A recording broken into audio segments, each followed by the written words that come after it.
اور ماں باپ اور قرابت والوں اور یتیموں اور ناداروں اور رشتہ دار ہمسایوں اور اجنبی ہمسایوں اور پاس بیٹھنے والوں اور مسافروں اور جو لوگ تمہارے قبضے میں ہوں سب کے ساتھ حسن سلوک کرو۔ بے شک اللہ تکبر کرنے والے، بڑائی مارنے والے کو دوست نہیں رکھتا۔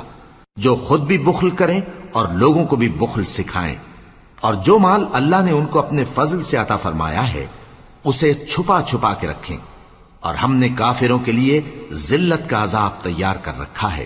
اور جو خرچ بھی کریں تو اللہ کے لیے نہیں بلکہ لوگوں کے دکھانے کو، اور ایمان نہ اللہ پر لائیں نہ روز آخر پر۔ اور جس کا ساتھی شیطان ہوا تو کچھ شک نہیں کہ وہ برا ساتھی ہے۔ اور اگر یہ لوگ اللہ پر اور روز قیامت پر ایمان لاتے اور جو کچھ اللہ نے ان کو دیا تھا اس میں سے خرچ کرتے تو ان پر کیا مصیبت آ پڑتی، اور اللہ ان کو خوب جانتا ہے۔ اللہ